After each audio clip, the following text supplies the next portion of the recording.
Venganza para víctimas, por Holly Jackson. Capítulo 4. Era una carrera entre los latidos de su corazón y el golpeteo de los tenis contra la banqueta. Su cuerpo cobraba vida con el sonido, desde el pecho hasta los pies, solo amortiguado por la cancelación de ruido de los audífonos. Pero Pip no podía mentirse y pensar que uno estaba provocando el otro. Solo llevaba 4 minutos corriendo y ya había llegado a la esquina de Beacon Close. El corazón se había adelantado a los pies. Les dijo a sus padres que iba a salir a hacer ejercicio, como siempre. Se puso los leggings de color azul oscuro y una camiseta deportiva blanca, así que al menos ir corriendo hasta allí hacía que en sus palabras hubiera un resquicio de honestidad. Resquicios y fragmentos era lo único que podía esperar. A veces correr era suficiente, pero esa noche no. No. En ese momento solo había una cosa que podía ayudarla. Pip bajó el ritmo al acercarse al número 13 y se puso los audífonos alrededor del cuello. Se quedó quieta durante un momento para comprobar si de verdad era necesario. Si daba otro paso, no habría vuelta atrás. Caminó hacia la casa adosada y pasó junto al impoluto BMW blanco estacionado en diagonal. Frente a la puerta rojo oscuro, Pip colocó los dedos por encima del timbre, pero cerró el puño y golpeó la madera. No estaba permitido tocar el timbre. Hacía mucho ruido y los vecinos podrían enterarse. Pip llamó otra vez hasta que tras el cristal mate apareció una figura que se hacía cada vez más grande. Escuchó cómo se desenganchaba la cadena y la puerta se abrió hacia adentro, mostrando la cara de Luke Eaton en la rendija. A obscuras, con los tatuajes del cuello y del lateral de la cara, parecía que se le había caído la piel y que había tiras de carne creciendo de nuevo, formando una red. Abrió lo justo para que ella cupiera. «Vamos, rápido», dijo bruscamente, dándose la vuelta hacia el pasillo. «Dentro de poco vendrá otra persona». Pip cerró la puerta al entrar y lo siguió hasta la pequeña cocina. Luke llevaba las mismas bermudas obscuras que el día que Pip lo conoció, cuando vino a hablar con Nata Silva sobre Jamie Reynolds. Menos mal que ella se había largado. La casa estaba vacía. Solo estaban ellos dos. Luke se agachó para abrir uno de los estantes de la cocina. «¿No dijiste la última vez que no vendrías más?» «Sí que lo dije. Sí», respondió Pip con un tono de voz plano, tocándose las uñas.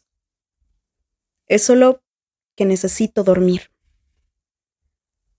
Luke revolvió en el interior del closet y sacó una bolsa de papel. La abrió y le enseñó a Pip lo que había dentro.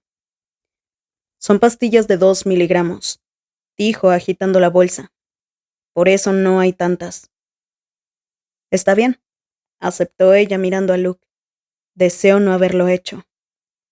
Siempre tendía a estudiar la fisiología de su cara, en busca de similitudes con Stanley Forbes. Charlie Green creyó que los dos podían ser el niño Brunswick, después de descartar a todos los demás hombres de Little Kilton. Pero Luke fue el camino erróneo, el hombre incorrecto, por suerte para él, porque aún seguía vivo. Pip nunca había visto su sangre, nunca cargó con ella como con la de Stanley. Ahora estaba en sus manos, la sensación de las costillas rotas bajo los dedos, el líquido viscoso derramándose sobre el suelo del linóleo. No, era solo sudor y temblor. Pip se llevó las manos a la cintura de los leggings y sacó un fajo de dinero, que contó delante de Luke hasta que éste asintió. Se lo dio y él extendió la mano en la que tenía la bolsa de papel. Entonces se quedó paralizado con una mirada distinta en los ojos, una que parecía aproximarse peligrosamente a la compasión. «Oye», dijo, volviéndose a agachar el closet para tomar otra bolsa más pequeña. «Si tienes problemas, tengo algo más fuerte que el Xanax. Te dejará completamente ida». Levantó la bolsa llena de empaques de pastillas verde claro y la agitó. Pip las miró y se mordió el labio. «¿Más fuerte?», preguntó. «Ya te digo». «¿Qué es?», preguntó con los ojos paralizados. «Esto». Luke lo volvió a agitar. «Es Rohypnol. Te deja KO en un momento». A Pip se le cerró el estómago. No, gracias. Bajó la mirada. Ya he tenido experiencias con eso. Lo que quería decir es que se lo habían sacado del estómago cuando Becca Bell se lo había echado en la bebida hacía 10 meses. Eran las pastillas que su hermana, Andy, vendía a Max Hastings antes de morir. Como quieras, dijo guardándose la bolsita. La oferta sigue en pie, aunque es más caro, obviamente. Obviamente, repitió ella con la mente en otro lugar. Se giró hacia la puerta y se fue. Luke Eaton no era dado a despedirse ni a saludar en realidad, aunque a lo mejor debería darse la vuelta, decirle que esta vez sí que era la última y que no volvería a verla nunca más. ¿Cómo, si no, iba a cumplirlo? Pero su mente volvió a ella con otro pensamiento. Se giró para volver a la cocina y de su boca salieron otras palabras. Luke, dijo más antipática de lo que pretendía. Las pastillas estas, el Rohypnol, ¿se las vendes a alguien del pueblo? Él se quedó callado. Es Max Hastings, ¿verdad? ¿Te las compra él? Un chico alto, con el cabello rubio un poco largo, que habla con mucha educación. ¿Es él quien te compra estas pastillas? No respondió. Es Max, insistió Pip. Se le quebró la voz. Luke endureció la mirada, dejando la compasión a un lado. Ya conoces las reglas, no respondo preguntas, ni las formulo ni las contesto. Sonrió ligeramente. Las reglas también se te aplican a ti. Ya sé que te crees especial, pero no lo eres. Hasta la próxima. Pip aplastó la bolsa entre sus manos mientras salía de la casa. Se le ocurrió dar un portazo al salir porque sentía mucha rabia, pero lo pensó mejor. Ahora el corazón le latía aún más rápido, golpeando contra su pecho, llenándole la cabeza del sonido de costillas rompiéndose. Y esos ojos sin vida que se escondían justo allí, en las sombras que dibujaban los faroles de la calle. Si Pip parpadeaba, también la esperaban en la oscuridad. ¿Le compraba Max a Luke esas pastillas? Antes se las pedía a Andy Bell, que las conseguía de Howie Bowers. Pero el proveedor era Luke, y era lo único que quedaba cuando desaparecieron los dos eslabones inferiores de la cadena. Si Max seguía comprando, debía ser a Luke. Era lo que más sentido tenía. Se iba a cruzar con él en la puerta de su casa como cada vez que salía a correr. Max aún drogaba a las chicas. ¿Seguía arruinando vidas como las de Nata Silva y Andy Bell? Ese pensamiento hizo que se le retorciera el estómago y... ¡Ay, Dios! Iba a vomitar. Allí, en medio de la calle. Se inclinó hacia adelante e intentó respirar con la bolsa agitándose en sus manos temblorosas. No podía esperar. Se echó a un lado, bajo el resguardo de los árboles. Metió la mano en la bolsa de papel y sacó una de las bolsitas transparentes. Le costaba abrirla porque tenía las manos cubiertas de sangre. Sudor. Era solo sudor. Sacó una de las pastillas alargadas, diferente de las que había tomado antes. En un lado había 3 rayas marcadas, la palabra Xanax y un 2. Al menos no eran falsas, ni estaban cortadas. Un perro ladró desde algún lugar cercano. Date prisa. Pip partió la pastilla por la línea del medio y se puso una de las mitades entre los labios. Tenía la boca llena de saliva, así que se la tragó sin beber nada. Se colocó la bolsa de papel bajo el brazo justo cuando un pequeño terrier blanco y la persona que lo paseaba dieron vuelta en la esquina. Era Gale Yardley, que vivía al final de su calle. «Ah, Pip», dijo, relajando los hombros. «Qué sorpresa». La miró de arriba a abajo. «Juraría que te acabo de ver hace un segundo en la puerta de tu casa. Imagino que volviendo de correr. Supongo que la cabeza me está confundiendo». «Nos pasa a todos», dijo Pip, relajando la expresión. «Sí, bueno». Gale se rió incómoda. «No te entretengo más». Se apartó y el perro se quedó olisqueando los tenis de Pip hasta que la correa se tensó y se fue trotando tras su dueña. Pip dio vuelta en la misma esquina de la que había salido Gale, con la garganta por donde había bajado la pastilla totalmente seca. Y allí estaba, esa otra sensación. Culpa. No podía creer que lo hubiera hecho otra vez. La última, se aseguró mientras caminaba hacia su casa. Esta es la última vez. Se acabó. Al menos esa noche conseguiría dormir algo. No debería tardar en sentirlo. La calma y natural como un cálido escudo sobre su piel cada vez más delgada, y el alivio cuando los músculos de la mandíbula por fin se relajaban. Sí, esa noche dormiría. Tenía que hacerlo. El doctor le puso un tratamiento de Valium justo después de la primera vez que ocurrió, cuando vio la muerte y la sostuvo entre sus brazos, pero se lo quitó al poco tiempo, incluso aunque ella le rogó que no lo hiciera. Todavía se acordaba perfectamente de lo que le dijo, palabra por palabra. Tienes que encontrar tu propia estrategia para superar el estrés postraumático. A la larga, esta medicación solo hace que te sea más complicado recuperarte. No las necesitas, Pipa. Puedes hacerlo. ¿Cuánto se equivocó? Sí que las necesitaba, tanto como dormir. Esta era su estrategia, y al mismo tiempo lo sabía. Era consciente de que el médico tenía razón y de que solo estaba empeorando las cosas. El tratamiento más efectivo es la terapia con una especialista, así que vamos a seguir con las sesiones semanales. Lo había intentado, de verdad, y después de 8 sesiones le dijo a todo el mundo que se encontraba mucho mejor. Estaba bien.